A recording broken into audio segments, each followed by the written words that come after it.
Pardon the interruption, but I'm Mike Wilbon. I am back after a couple of days off. Tony, did you miss me?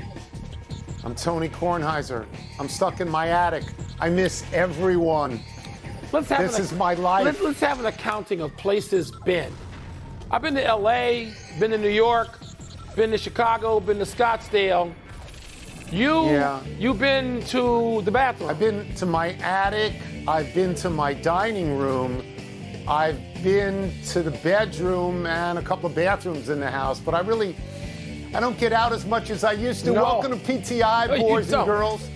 In today's episode, the Patriots are under 500, the Texans failed to convert, and the Dodgers are somehow in the World Series. But we begin today with Aaron Rodgers having a miserable afternoon as his undefeated Packers were thumped by Tampa Bay 38-10. And since the Packers scored the first 10 in the game, that's 38 in a row they gave up. Rodgers was intercepted twice, sacked 5 times, did not complete even 50% of his passes. Tampa Bay ran and passed with equal efficiency. Wilbon, how does this change your assessment of both teams? I don't know that Tampa Bay passed with any efficiency. I mean, Tom Brady was not great, nor did he need to be. They ran the ball. They powered the Packers.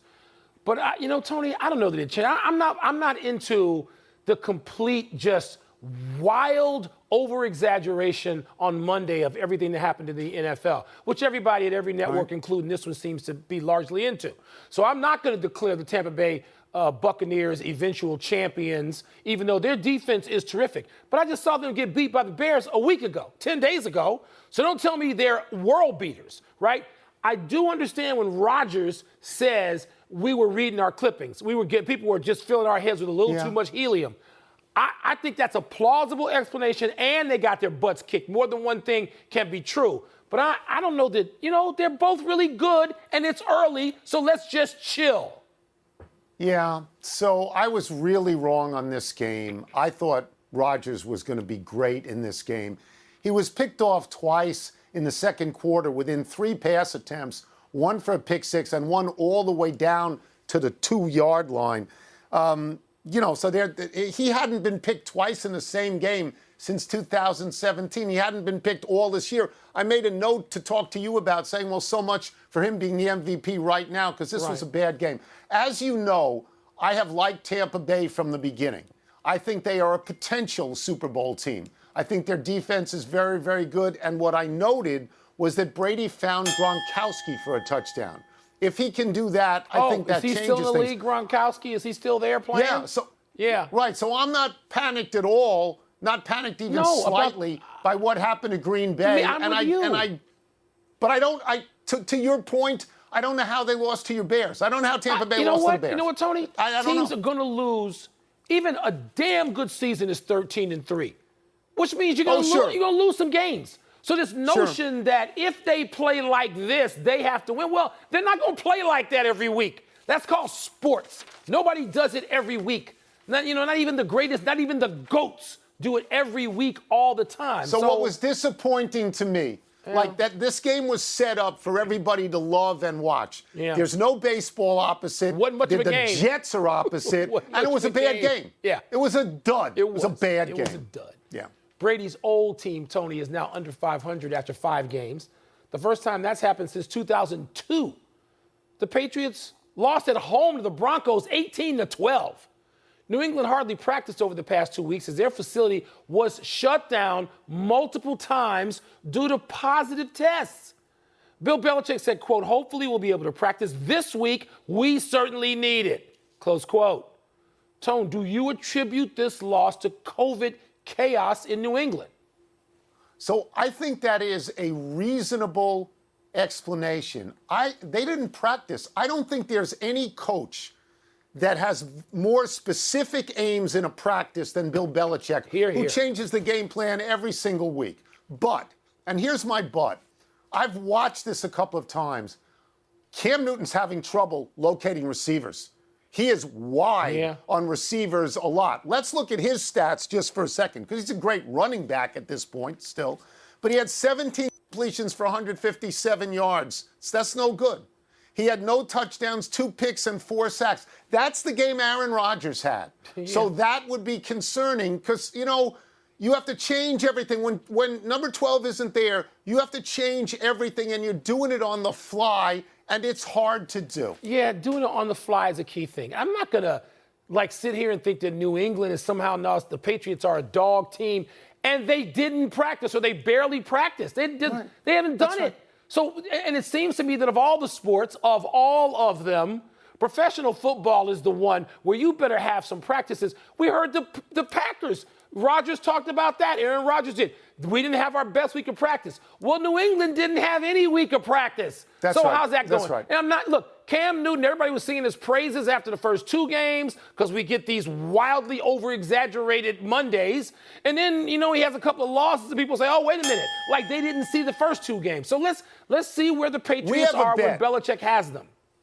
You and I have a bet. Yes. We made it at the beginning of the year. I took Brady, you took Belichick, but who would have more wins this year? Yeah. You still want to stay with that? Because I'm happy having Brady on that So bet. what are you, 4-2? Are you 4-2 now? 4-2. They've got 2 losses, and so they're a game and a half behind.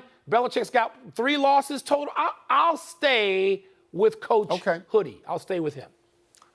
We move now to the Texans and Titans, maybe the most competitive game yesterday. Houston scored late with 1:50 to go to take a 7-point lead.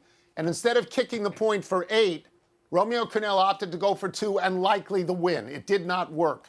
Tennessee came back quickly to tie and then drove the length of the field in overtime to win. Houston never touched it. Wilbon, did Crennel make the wrong call going for 2?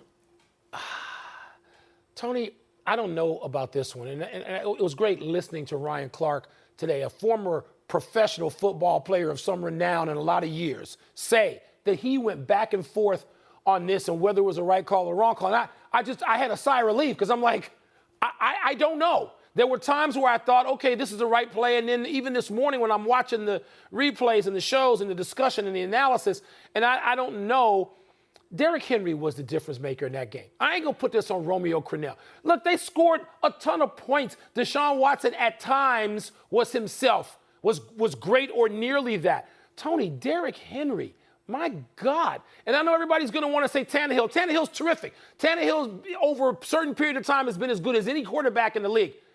Derrick Henry, man, it's a throwback team. It's great for people of our age to watch.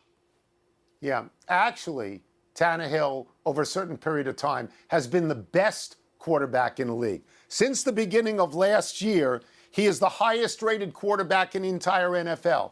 Since he took over starting, he has 35 touchdown passes and only 7 interceptions, and he has 5 running touchdowns. So together, Henry, who, by the way, took a direct snap for the winning margin in overtime, and people just bounced off him. Those two make that team really, really good. They do. I think you go to win on the road and you go to tie at home. Ron Rivera tried to win on the road against the Giants with a 2-point conversion. It didn't work. I don't think that's a bad call. Were you okay with that? Were you okay with the Washington football team going for 2 there? Yes. Okay. Yes. Try to win the game. Right. Tennessee is really good. They're good, man. Really good. They're good in the 1970s sort of way. They are, man. I love watching them.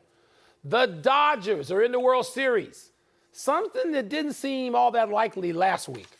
Los Angeles down 3-1 in the series, down 2-0 early in last night's Game 7, but came back to beat the Braves and make their 3rd World Series appearance in 4 seasons. Cody Bellinger's 7th inning moonshot gave the Dodgers their winning margin. Tone, did the Dodgers win the series or did the Braves gag it up?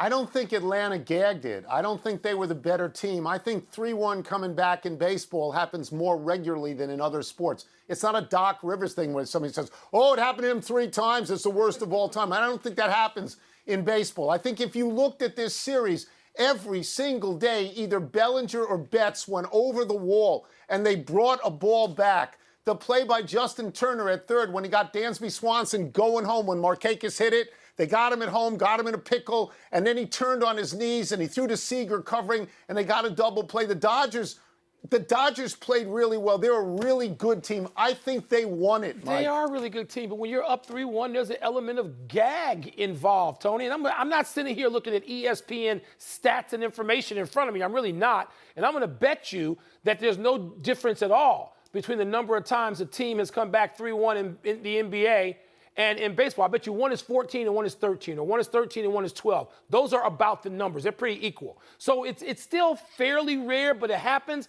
I'll give you that the Dodgers might be a better team. They're not any better defensively than Tampa. I tell you that. I mean, Tampa's the best team defensively since the 85 Bears. So we'll see how great the Dodgers are, and I'm sort of rooting for them. We'll see how great they are, but I'm not going to prove it. I can't. Beating the Braves alone didn't prove that.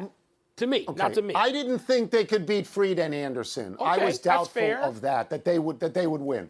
But last night, if you're up 2-0 in the second inning, the Dodgers, as the home team, still have 24 outs to go. If you're up 3-2 in a game where there's new relievers all the time, that's not insurmountable. I mean, I just thought the Dodgers played really well. They did. Obviously, when they had to. And I hope Kershaw in the series is good. Let's take a break.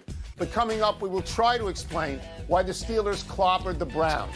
Because they're the Steelers and the Browns, that's why. And Alabama beat the better team, but did Clemson have the more impressive win?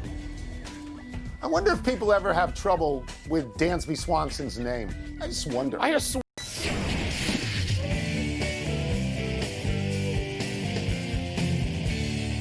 Every week we look to the email box for inspiring issues, and then we work with what we actually get. Let me reach in here on the first one. Why do you have it in the attic is what I'm wondering. Did we overappreciate the Browns or underappreciate the Steelers? Well, I never overappreciate the Browns, and you know that. Although this season, Tony, I thought coming in the Browns would be better. And they are better. Even now they're 4-2. But the Steelers and Big Ben, they are 5-0 for only the second time in franchise history. 1978 was the last time. I believe that's a Super Bowl season for the Pittsburgh Steelers. And Big Ben, when he's standing in there and getting protection like this and the receivers he's got, okay, everybody else, and particularly in that division, even Baltimore maybe are in trouble. All right, so here's what Cleveland did against the best two teams in its own division. They lost 38-6 to Baltimore and 38-7 to Pittsburgh. How's your so quarterback? the Browns, How's that's why you're not too optimistic about the Browns. They beat the teams they should beat, and they get pounded by the teams that should be pounding them. Here's what the Steelers have the next 2 weeks, though, Mike. This is hard. At Titans, at Ravens. Yeah. I mean, if you get one of those. That's good stuff. If you get one and of those, you've done two, well. They might start planning a ticker tape parade in Pittsburgh. That's right. That's right. Okay. Are you surprised Adam Gase is still employed by the Jets? You know, Tony, I don't know about the Jets. The Jets are not competent. I mean, you know, we go back years and years and years, and you always point this out about the Jets have one moment. And I know you say it, but you say it in self-defense because it hurts you because that's your team. I get, and I respect that. Right. Adam Gase, what has he done? What has he done to merit any faith? Talk about faith in the Browns. Why should anybody have any in Adam Gase? But I tell you what, if you're going to start firing coaches, look to Minnesota as quickly as you look to New York to the Jets. I'm just saying, okay? Because Zimmer and the Vikings if the question is, am I surprised that Adam Gase is still employed? I would say it's about 5:45. There's daylight left. I mean, there's a chance. Here's Adam Gase's record, and this is. It's terrible. He's 30-40 overall, which isn't that bad, but 31 of his 40 losses are by double digits. They're minus 110 this year in point differential. The next worst team, Jacksonville, is minus 56. Look, Houston fired its coach and won. Atlanta fired its coach and won. I don't know. Point differential to tell me the Jets, like the Knicks, stink. What was the more impressive win? Number one, Clemson, or number two, Alabama? The only game I watched a lot of, strangely enough, because I was barely out of bed when the Clemson game was on against Georgia Tech. And believe it or not, that game was 7-7 at one point, Tony. And then, oops, you know, you get this scoring barrage, and Clemson looked like Clemson a couple of years ago, man. They look fully formed. I'm going to say Clemson because Alabama's victory, I know they pulled away late, Tony, but that was very, very close game. So Clemson's a wonderful team. Trevor Lawrence is a wonderful quarterback. But the more impressive win to me is Alabama because they played Georgia. Georgia Tech is not Georgia. Georgia was the number 3 team in the country. They had the number 1 defense in the country, and Alabama ultimately got 41 points and 417 yards passing. I don't care about this kid, Mac Jones, in the last 3 weeks, 435, 417, 417, and one of those wins was A&M, which was a ranked team. They got 156 points in their last 3 games. Again, Georgia Tech is not Georgia. Georgia is George better. Michael, mumbo jumbo's what you went to. Georgia's Big defense win. is good. Who had they played against Enough to email. pile up those defensive Let's numbers? take They one played last break homecoming as Mike opponents. just What are you rails. talking about? But still to come, Jump. we will ask Wilbon whether he's all in on his Yeah. 5-1 Bears. Yeah, and I'm not going to give you stats. I'm going to go fill your head with stats to prove it. How are Andy Dalton and the Cowboys going to perform tonight? Give me that junk. Statistics Georgia's are defense. useful at certain that's times. Useless. It's useless. Useful. No, Useless. useful. To tell me who How was Georgia that played shot? to get those defensive Useful. stats. That was a Who they useful play? shot. No. Pardon the Interruption is presented by Samuel Adams. From Boston with love. Savor the flavor responsibly. Part of Happy Hour. Happy time, people. Happy 55th birthday, Brad Daugherty. Daugherty was the overall #1 pick in the NBA draft out of North Carolina by the Cleveland Cavaliers in 1986, long before the LeBron James era. He was a 5-time All-Star, and the Cavaliers retired his number 43. Daugherty averaged 19 points and 10 rebounds over 8 seasons in Cleveland. But that's not why we're acknowledging Daugherty's birthday. We're doing it because Daugherty is a huge NASCAR fan and an owner. And with Michael Jordan revealing his NASCAR fandom and owning a car that will be driven by Bubba Wallace, it looks like Chapel Hill leads all basketball programs in producing gearheads. Daugherty's 43, by the way, was for Richard Petty. Tony, that's really cool that those guys have produced that. My man Robbie Petty, another North Carolina grad, introduced me personally to NASCAR. Tony, he was part of a really terrific team, Daugherty, with Mark Price, Larry Nance, Ron Harper, Craig Elo, who am I forgetting? KJ in some of that period of time, Kevin Johnson. They had some really good teams. They had injuries and they could not get past Jordan, but they had terrific teams for years. Happy anniversary, New York Yankees. On this day 33 years ago, publicity-loving George Steinbrenner hired bellicose Billy Martin to manage his team for the 5th time. Steinbrenner loved to shake up the Yankees and used Martin as a comic prop. Steinbrenner bumped manager Lou Piniella up to GM to accommodate bringing back Martin, who had previously been hired and fired 4 times by Steinbrenner. This was the Yankees' 14th managerial change in 15 years. Martin naturally was fired the next season. Piniella was bumped down to take his place, reviving the perpetual soap opera in the Bronx under Steinbrenner. God, I miss him.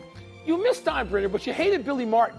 And so how do you like and miss Steinbrenner, who enabled Billy Martin? You know this makes no sense whatsoever. You know that. That's life. What can I tell you? Happy trails to calling games for Doc Emrick. Doc Emrick, who is simply the best hockey play-by-play guy anywhere and has the Emmys to prove it, will retire from calling games after doing that for 47 years. Emrick started calling college and minor league hockey on radio and rose to being NBC's unparalleled lead hockey voice. It's the hardest sport to call because it's so fast and there are so many personnel changes. And Emrick made it sound like he was paddling a canoe in calm water. He's 74 and he told the New York Post, quote, "I hope I can handle retirement okay, especially since I've never done it before."